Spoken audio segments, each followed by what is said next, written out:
Friends re-release அந்த கில்லி re-release டைமில் சொல்லும்போது கில்லி ரிலீஸ் ஆகுது இதை பற்றி என்ன நினைக்கிறீங்க அப்படின்னு சொல்லும்போது நீங்கள் என்ன சொல்லியிருக்கீங்கன்னா ஃப்ரெண்ட்ஸ் ரிலீஸ் பண்ணால் வேற மாதிரி இருக்கும். குழந்தைங்களுக்கு எல்லாம் தான் பிடிக்குது. ஃப்ரெண்ட்ஸ் தான் இன்னைக்கு வரைக்கும் அதான். ஒரு 2-3 குழந்தைங்களை கூட்டு ஒரு அம்மா வராங்க இந்திக்காரன் நேராக வந்து எங்க பார்த்து காமிச்சு அங்கிள் கண்ணா போல அதை அப்படியே பார்த்துட்டு கிச்சினமூர்த்தி அப்படின்ட்டு ஓடுது.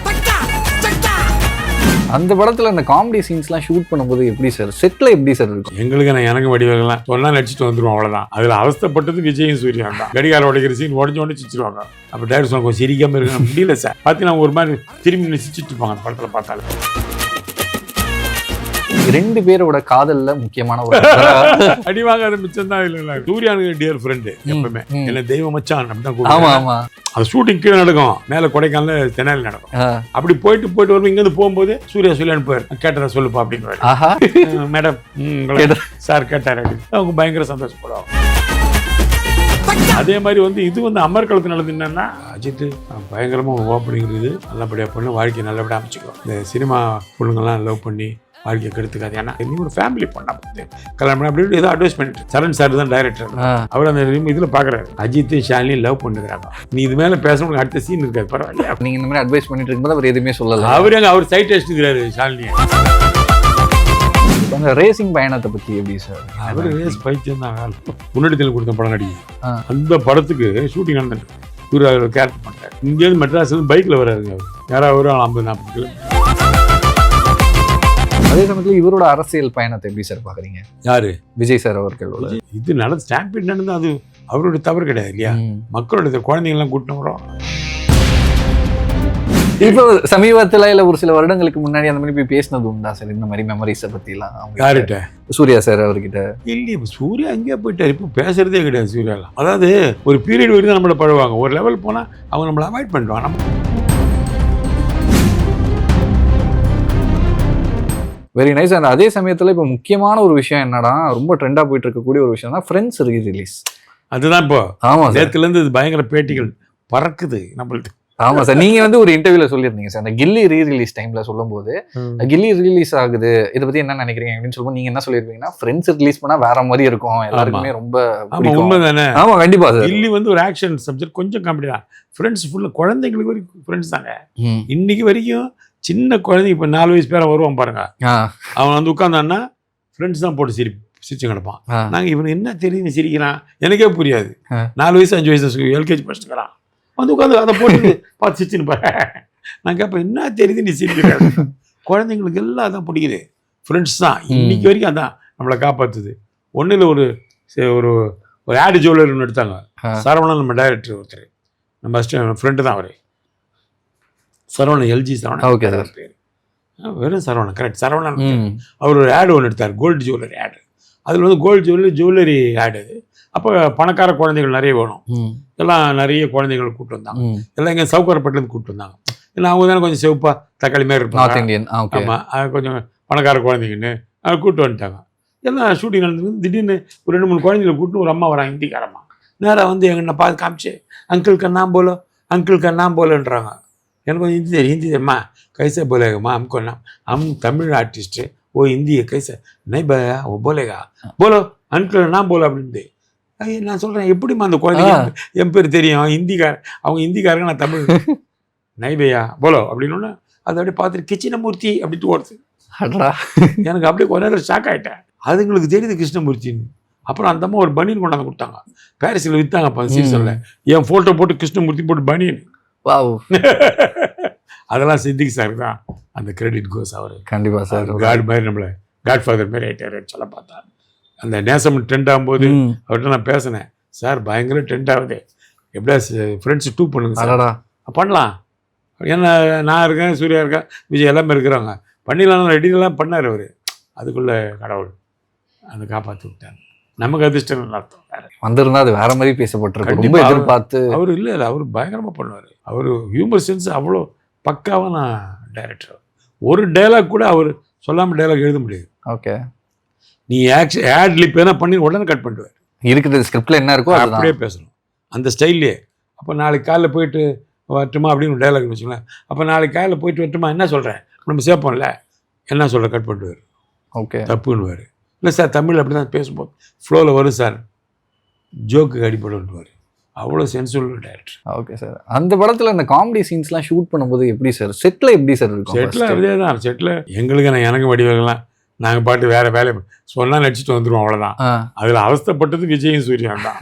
ஏன்னா இந்த கடிகாரம் உடைக்கிற சீன் உடஞ்சு சிச்சிருவாங்க. அதுக்கப்புறம் அது அசம்பிள் பண்ணுறதுக்கு 1/2 மணி நேரம் ஆகும். மறுபடியும் அசம்பிள்லாம் பண்ணிவிட்டு மறுபடியும் டபுள் உடச்சா மணி சிச்சிருவாங்க. ஓகே. அவர் 2-3 தடவை அந்த ஆச்சு 1/2 அன் ஹவர் அசம்பிள் பண்ணுறதுக்கு. அப்போ டேரக்டர் சொன்னாங்க, கொஞ்சம் சிரிக்காமல் இருக்க முடியல சார், சிரிக்காமல் இருக்க முடியலன்னுவாங்க. அந்த மாதிரி அது சந்தோஷமாக அதுலேயே பார்த்தீங்கன்னா ஒரு மாதிரி திரும்பி நிசிச்சுட்டு இருப்பாங்க அந்த படத்தில் பார்த்தாலே, உங்களுக்கு தெரியும், மறக்க முடியாமல்.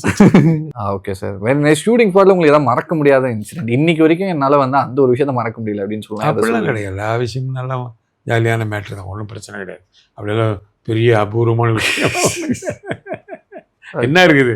நாங்கள் ஜாலியாக இருப்போம், டைரக்டர் கூப்பிட்டு நடிப்போம், அப்புறம் பாட்டு அட்டை அடிச்சுட்டு இருப்போம். நானும் சூர்யாலாம் விஜயெல்லாம் வேறு எதனா கதை பேசிட்டு மறுபடியும் கூப்பிடுவோம், நடிச்சுட்டு வந்துடுவோம். என்ன நடக்குதுன்னு நாங்கள் கவலைப்பட மாட்டோம்.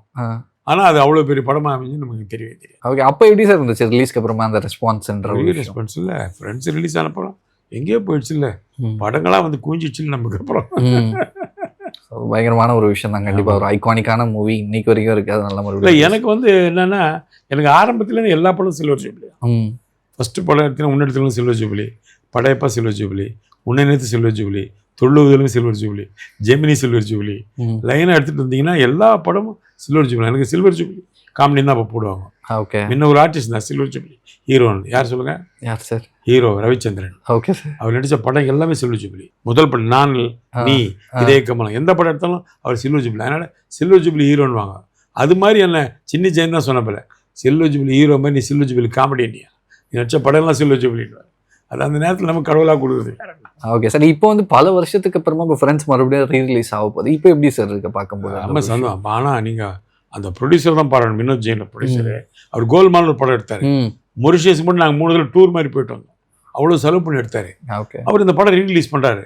அப்போ நேற்று போட்டு காமிச்சான், பார்த்தா அந்த அட்மாஸ் டிஜிட்டல் என்னமோ பண்ணுறாங்க. ஆமாம் ஆமாம் ஆமாம். என்ன இப்போ டிஜிட்டல் ஆமாம் சம்திங் செம்மையாக பண்ணியிருக்காங்க. அதாவது புது படம் மாதிரி அப்படி கண்ணில் ஒத்திக்கிற மாதிரி இது பிரிண்ட் பார்த்தா அதுக்கு அந்த படம் பார்க்கலாம். அந்த அளவு அழகாக இருக்குது பார்க்குறதுக்கு. ரொம்ப அற்புதம். நல்ல செலவு பண்ணி எடுத்துருக்காரு. அவர் அந்த படமே செலவு பண்ணார்.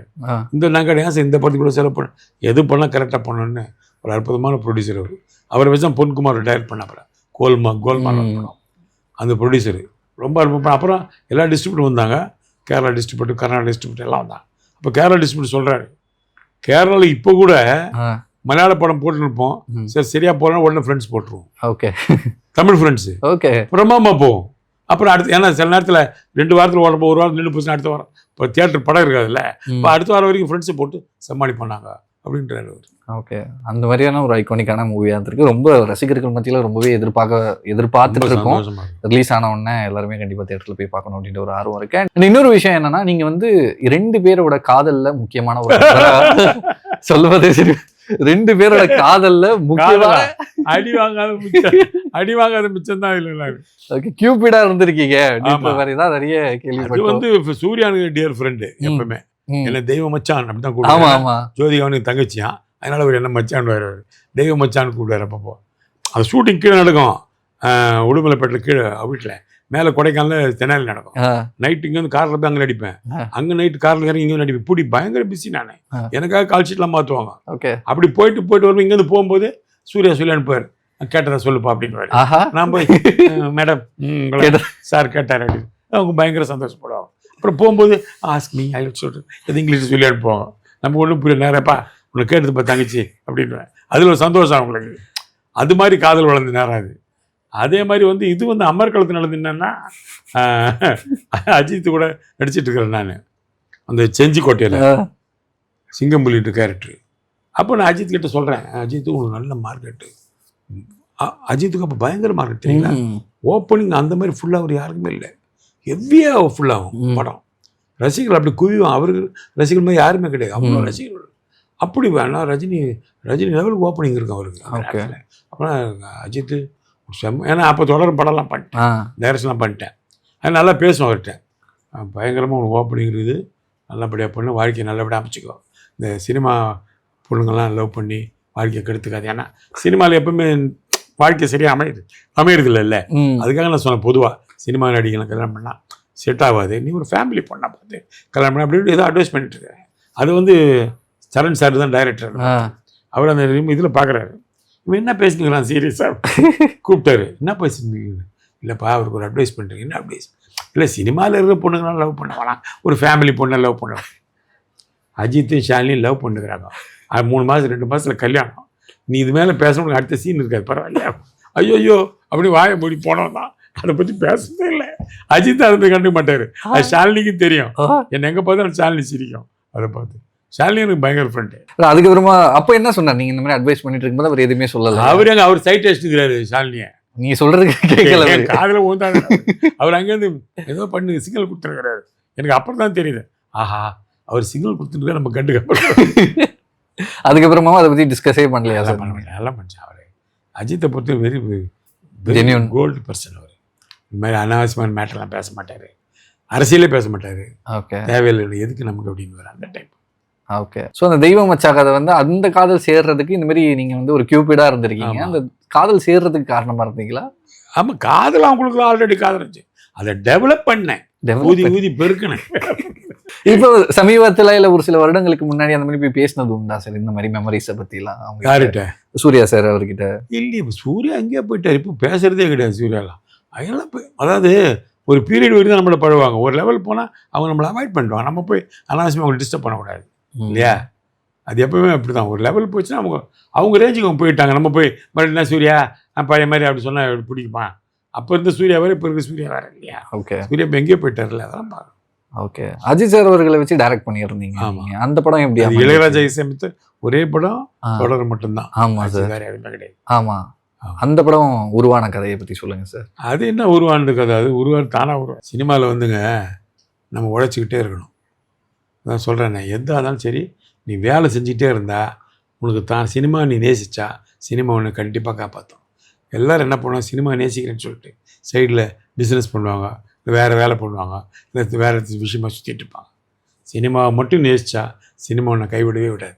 அதான் உண்மை, என் லைஃப்பில் நடந்தது. ஓகே, ஒரு தடவை சினிமாவில் தோல்வி தான் வரும், ஆனால் அடுத்து கரெக்டாக ஒரு வெற்றி வந்து என்னை சேர்ந்துடும் ஆட்டோமேட்டிக்காக. அது மறுபடியும் தோல்வி ஆனாலும் மறுபடியும் வரும். இப்போ பாண்டராஜ் ஒரு படம் பண்ணேன், சென்சார் ஆகிடுச்சு, வரல. அதை நம்பி கல்யாணம் கூட பண்ணிட்டேன், வரல. அதுக்கப்புறம் டயலாக்ஸ் எழுத ஆரம்பிச்சேன். அப்புறம் திடீர்னு பார்த்தா டாப் டக்கர் சீரியல், விவேக் நானும் ஹியூமர் கிளப்பில் ஃப்ரெண்டு, டாப் டக்கர் சீரியல் பண்ணோம்.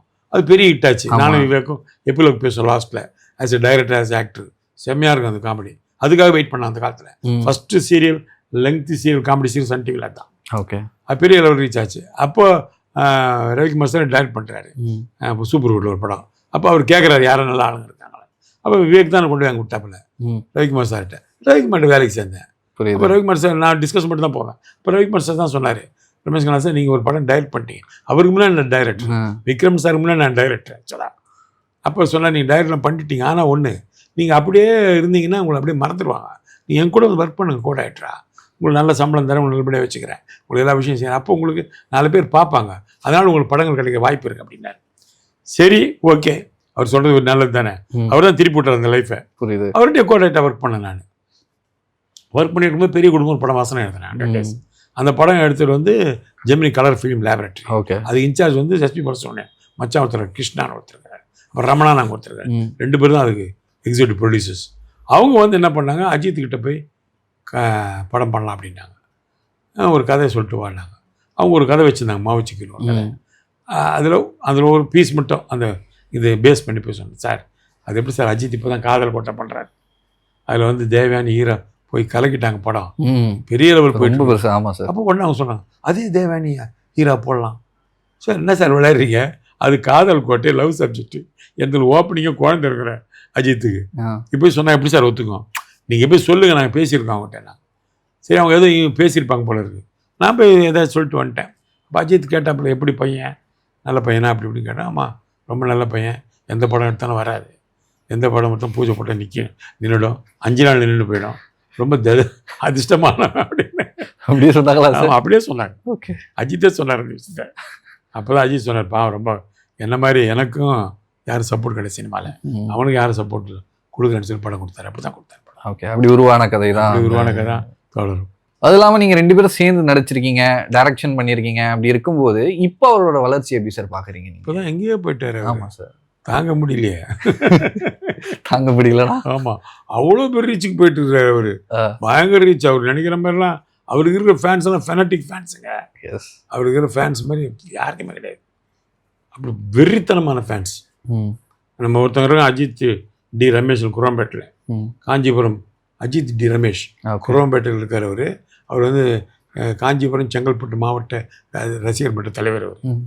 அவர் இந்த கொரோனா வந்த வேலைகள் உதவி செய்கிறது, பள்ளிக்கூட பசங்களுக்கு எல்லாம் அஜித் பர்த்டேனா ஏதாவது ஒன்று பண்ணுவார். அதே மாதிரி வருஷம் செப்டம்பர் மாதம் ஒரு கேலண்டர் போட்டு அஜித் படம் போட்டு டெய்லி கேலண்டர் ஒரு 10 20 30 கொண்டாந்து எங்கள் கையில் கொடுத்து ஃபோட்டோ எடுத்து எல்லோரும் கொடுப்பாரு. அவ்வளோ ஒரு நான் கேட்பேன், ஏன்ப்பா இதெல்லாம் அஜித்துக்கு தெரியுமா? அவருக்கு தெரியல. என்ன சார், நாங்கள் ரசிகர்கள், நாங்கள் பண்ணுறோம். அப்படி யாராவது பார்த்துருக்கலாம் நீங்கள்? இல்லை சார், நம்மளாம் யாருக்காவது தெரிஞ்சாதானே. இத்தனைக்கும் அஜித் கூட ஒரு ஃபோட்டோ கூட எடுக்கல அவர். இத்தனைக்கும் அப்படி சுற்றுவார். அந்த மாதிரி ரசிகர்கள் அவருக்கு. அதனால் அவர் வந்து கடைசி வரைக்கும் அவர் இறக்க முடியாது. ரசிகர்கள் கூட்டிகிட்டே போகிறாங்க அவருக்கு.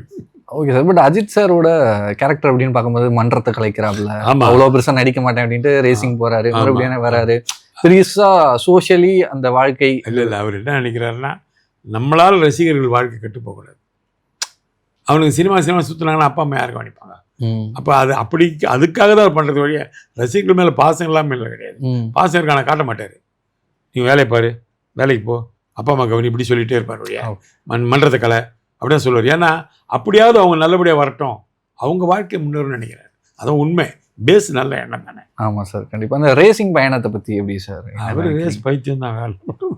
பயணம் ஒன்றுமே பண்ண முடியாது, ஒன்றும் பண்ண முடியாது. அந்த டைமில் அந்த டிஸ்கஷன்ல ஏதாவது நடந்தது? எந்த டிஸ்கஷன்லையும் சரி. அபிஷன்மி ஷூட்டிங் எங்கே நடக்குது? அந்த மகாபலிபுரம் பக்கத்தில் காணா ஏதோ ஊரில் அபிஷன்மி இல்லை, முன்னெடுத்தில் கொடுத்த படம் நடிக்குது. அந்த படத்துக்கு ஷூட்டிங் நடந்துட்டு இருக்கு. இவர் அதில் கேரக்டர் பண்ணுறாரு. இங்கேருந்து மெட்ராஸ்லேருந்து பைக்கில் வர்றாருங்க அவர். யாராவது வரும் 50-40 கிலோமீட்டர் பைக் ஓட்டுறது இன்ட்ரெஸ்ட் அவருக்கு. நான் கேட்டேன், அஜித்து நீ பைக்கில் வரிய ஏதாவது ஒன்று ஆச்சுன்னா எத்தனை பேர் ப்ராஜெக்ட் பிரச்சனையாகும், அதெல்லாம் ஒன்றாவது எனக்கு அப்படின்ட்டு போவாப்பில். அந்த மாதிரி ஒரு ஆள் அவர். அது ஒரு கிரேஸ் அவருக்கு. டிரைவிங், இந்த பைக் ரேசிங் எல்லாம் ஒரு பயங்கரமான கிரேஸ். அதே மாதிரி அஜித்துக்கு எனக்கு செட் ஆச்சுன்னா லைஃப்பில் நிறைய விஷயம் அஜித்தோட எனக்கு செட் ஆகிடுச்சு. முதல் படம் டைரக்ட் பண்ணதாகட்டும், அதுக்கப்புறம் பார்த்தா உன்னிடத்தில் கொடுத்த நான் நடிகரான படம், அதில் ஒரு கேரக்டர் பண்ணியிருப்பார். அடுத்து நீ வருவானே பெரிய ஹிட்டு, அதுலேயும் ஒரு கேரக்டர் பண்ணியிருப்பார். உன்னை கூட நிறுத்தின அதுலேயும் கேரக்டர் பண்ணியிருப்பார். அப்புறம் ரவிக்குமாரோட வரலாறு, வில்லன், அட்டகாசம், அமர்கலம், இப்படி அவர்களுடைய நிறைய எனக்கு ட்ராவல் பண்ண ஒரு வாய்ப்பு வந்துடுச்சு எனக்கு. Okay sir. அது வந்து ஏதோ முன்ஜென்ம உறவாக இருக்கும், சொல்ல முடியாது.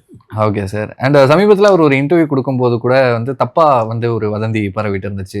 விஜய் சார் அவர்களோட அரசியலை பற்றி விமர்சனம் வச்சாரு அப்படின்ற அவர் வந்து அந்த காலத்துல சொல்லுவாரு. என்னன்னு சார்? அப்போ அரசியல் நமக்கு எதுக்குன்னு கேட்பாரு. அப்பவே கேட்பாரு. அப்போ ஆனா அவர் அந்த மாதிரி சொல்லல, தப்பா பரவி அதுக்கான ஒரு கிளாரிபிகேஷனும் கொடுத்தாரு. ஆமா, நான் அப்படி சொல்லல அப்படின்னு. அவர் ஏன் சொல்ல போறாரு? அவருக்கு என்ன, அவர் என்ன சொல்ல, பொதுவா அரசியல் நமக்கு தேவையில்லை, வந்தோமா சினிமா கவனிச்சு போகணும்னு சொல்லுவார் வழியா. விஜய் ஏன் அரசியலுக்கு போறான்னு கேட்க மாட்டார். அவங்க 2 பேருக்குள்ள அந்த நட்பு நல்ல ஃப்ரெண்ட்ஷிப் அவங்களோட எப்பவுமே. எதா இருந்தாலும் அவங்க 2 பேரும் பயங்கர ஃப்ரெண்ட்ஸ். வெளியில தான் நினைக்கிறாங்க, வெளியில் அதெல்லாம் கிடையாது. அது இந்த காலத்தில் அந்த காலத்துலேருந்து இருக்குது. எப்போலேருந்தோ எம்கே தியாகராஜர், ஹெச்பி சின்னப்பா ரசிகர்கள் அடிச்சுக்குவாங்க, ஆனால் அவங்க ஃப்ரெண்ட்ஸாக இருப்பாங்க.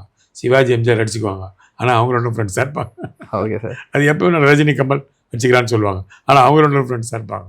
அது ரசிகர்கள் ஒரு வேகத்துக்கு பண்ணுறது தான் அது. Okay sir. அதே சமயத்தில் இவரோட அரசியல் பயணத்தை எப்படி சார் பார்க்குறீங்க? யார்?